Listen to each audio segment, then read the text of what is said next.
प्यारे विद्यार्थियों, आज हम फिर से मानव भूगोल के सिद्धांतों पर बात करने वाले हैं। मानव भूगोल का तीसरा सिद्धांत, जिस पर कि आगे के पहले के दोनों सिद्धांत जो हैं वह भी निर्भर करते हैं, वातावरण समायोजन का सिद्धांत। अब वातावरण समायोजन क्या है? आप देखिए कि क्रियाशीलता एवं पार्थिव के सिद्धांतों के प्रतिपादन में वातावरण समायोजन का महत्वपूर्ण योगदान है। प्रत्येक प्रदेश के पर्यावरण में वहाँ पर निर्धारित की गई सीमाओं के अंतर्गत ही मनुष्य को अपना कार्य करना होता है। मनुष्य तो चाहता है कि प्रकृति उसके अनुसार हो जाए, लेकिन जब प्रकृति उसके अनुसार नहीं होती और उसे वहाँ पर कठिनाइयाँ दिखाई देती हैं, तो फिर वह स्वयं प्रकृति के अनुसार कार्य करने लग जाता है। यही मानव समायोजन का सिद्धांत है कि मनुष्य प्रकृति के साथ अपने जीवन को बेहतर बनाने के लिए समायोजन करता है, उपयोग करता है और उपयोग के पश्चात वह अपना विकास करता है। अब वातावरण दो प्रकार के होते हैं जिनके साथ मनुष्य को समायोजन करना है। पहला प्राकृतिक वातावरण, दूसरा आपका सांस्कृतिक वातावरण। प्राकृतिक वातावरण के बारे में अपन ने कार्यात्मक सिद्धांतों के समय बात की थी कि भौतिक वातावरण जो है, जिसमें आपके सौर ताप, पृथ्वी की घूर्णन गति, गुरुत्वाकर्षण शक्ति, ज्वालामुखी क्रियाएं, भूपटल पर परिवर्तन करने वाली शक्तियाँ, ये सब सम्मिलित हैं। तो ये सभी की जो परिवर्तनशीलता है वो निरंतर चलती रहती है। अब मनुष्य इनके साथ जहाँ जहाँ ये प्रॉब्लम्स हैं या जो ये परिवर्तन करती हैं, उनके साथ समायोजन करते हुए इनके साथ साथ चलता है। सांस्कृतिक वातावरण मनुष्य स्वयं बनाता है। सांस्कृतिक वातावरण में आपके जन्म, मरण, समाज, आपके क्षेत्र का धरातलीय स्वरूप, मिट्टी का उपयोग, ये सारा सांस्कृतिक वातावरण हम खुद क्रिएट करते हैं, मानव खुद क्रिएट करता है। तो प्राकृतिक और भौतिक पर्यावरण जो होता है वो तो वह वातावरण है जो आपको दिखाई दे रहा है, जिसे आप परिवर्तित करते हैं, जिसके परिवर्तन से आपके क्षेत्र का विकास, आपके क्षेत्र में कृषि, आपके क्षेत्र में रहन सहन, मकानों का स्वरूप, आवासीय बस्तियां, सभी कुछ पता चलती है। अब आता है सांस्कृतिक वातावरण। सांस्कृतिक वातावरण में मानवीय भूदृश्य, जैसे मनुष्य को मिली भूमि, वहाँ पर वृक्ष उसने साफ किए और वहाँ पर अपनी खेती करना शुरू कर दिया। ये जो खेत का फीचर जब दिखाई देगा, जब चारों तरफ खेत ही खेत दिखाई देंगे, वो क्या कहलाएंगे? सांस्कृतिक वातावरण। वो आपके विकास का एक रूप है जो आपने बदल दिया है। जहाँ भूमि थी उसमें आपने कृषि कार्य करके उसका स्वरूप बदल दिया। तो सांस्कृतिक वातावरण में मनुष्य के द्वारा निर्मित और कार्य किए गए क्षेत्रों को लिया जाता है। अब प्राकृतिक वातावरण से समायोजन में देखिए, समायोजन मनुष्य कहाँ कहाँ करेगा और किस तरीके से करेगा।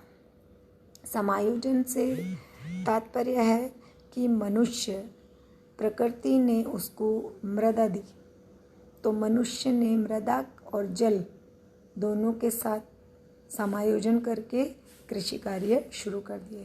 प्रकृति ने मनुष्य को समुद्र दिया, मनुष्य ने नौ परिवहन और मत्स्य पालन चालू कर दिया। ये समायोजन है। प्रकृति ने मनुष्य को संसाधन दिए, मनुष्य ने संसाधनों का उपयोग करके विभिन्न उद्योग धंधे खोल दिए।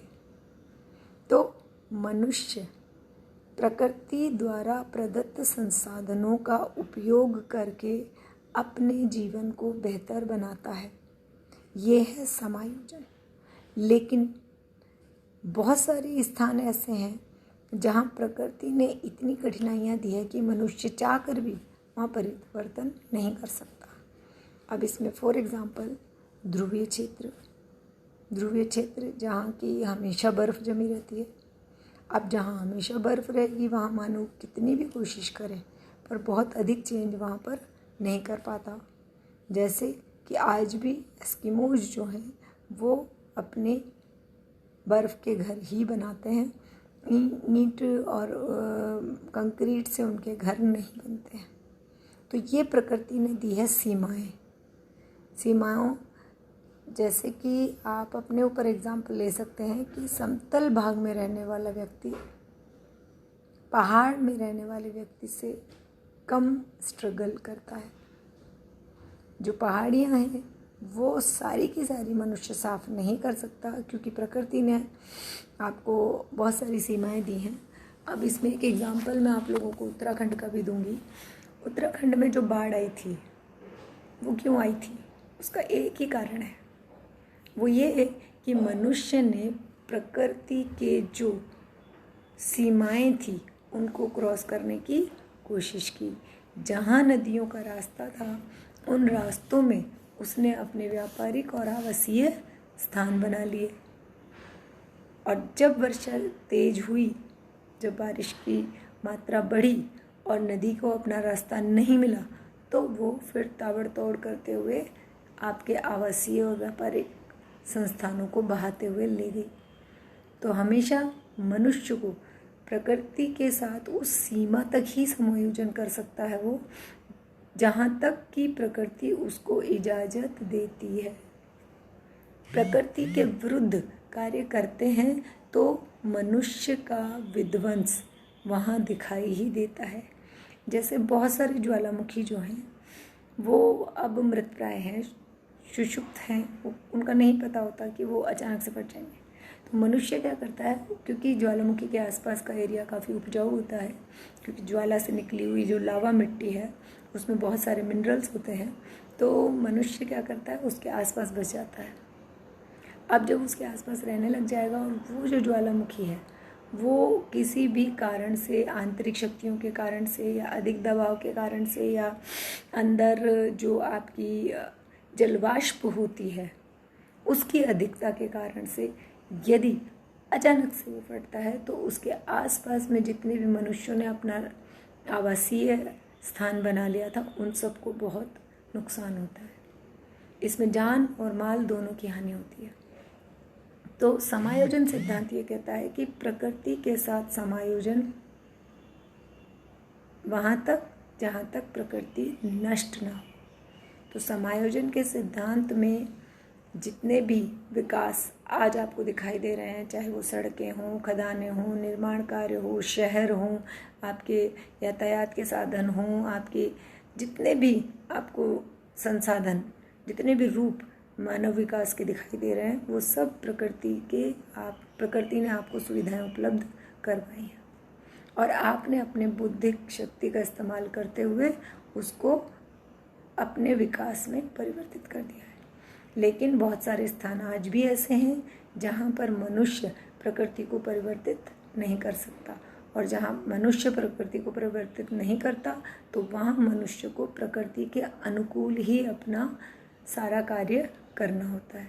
तो समायोजन का सिद्धांत का तात्पर्य ये है कि वातावरण समायोजन जो है उसके दो पहलू हैं, पहला अनुकूलन और दूसरा रूपांतरण। अनुकूलन में मानव को प्रकृति की उपज बताया है और मानव प्रकृति में अपनी क्रियाकलापों में परिवर्तन करता है प्रकृति के अनुसार और अनुकूलन कर लेता है, मतलब उसके अनुसार ही कार्य कर लेता है। जैसे हिमालय का मैंने आपको पहले भी दिया एग्जाम्पल कि हिमालय के रास्ते ऊबड़ खाबड़ और जैसे भी मिले हुए हैं उनको दूर करने के बजाय मनुष्य ने उसी के अकॉर्डिंग अपना जीवन ढाल लिया।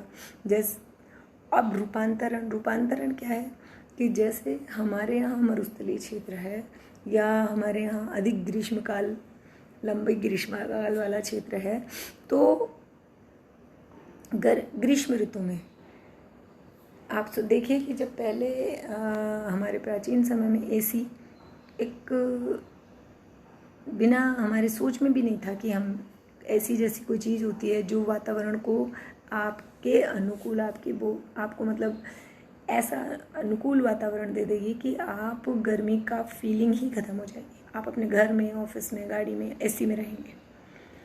ये है रूपांतरण कि मनुष्य ने अपनी बौद्धिक क्षमता से उस ग्रीष्म काल से निपटने के लिए पंखे, कूलर, एसी ऐसी चीज़ों का निर्माण कर लिया, जिससे उसका जीवन उस ग्रीष्म काल में भी सुविधाजनक हो गया। इसको आप ऐसे देख लिए कि शीतकाल के लिए हमने हीटर बना लिए। पहले हम अलाव जला के काम चलाते थे, अब हमने घरों में हीटर लगा लिए। तो ये है मनुष्य के द्वारा किया गया रूपांतरण। तो दो तरीके से इंसान वातावरण से समायोजन करता है। एक अनुकूलन, प्रकृति द्वारा प्रदत्त सुविधाओं को उसी के अनुकूल प्रयोग करते हुए अपना कार्य करना, और दूसरा है रूपांतरण, जिसमें अपनी बौद्धिक क्षमता का इस्तेमाल करते हुए मनुष्य का प्रकृति को पूर्णतः बदल देना। और ये दोनों मिलकर बनाते हैं समायोजन का सिद्धांत। समायोजन का सिद्धांत ये कहता है कि प्रकृति के साथ समायोजन वहाँ तक कीजिए, वहाँ तक विकास का कार्य करना चाहिए जहाँ तक प्रकृति आपको इजाज़त देती है। प्रकृति को यदि हम विध्वंस करेंगे तो उसका परिणाम हमें भुगतना पड़ेगा।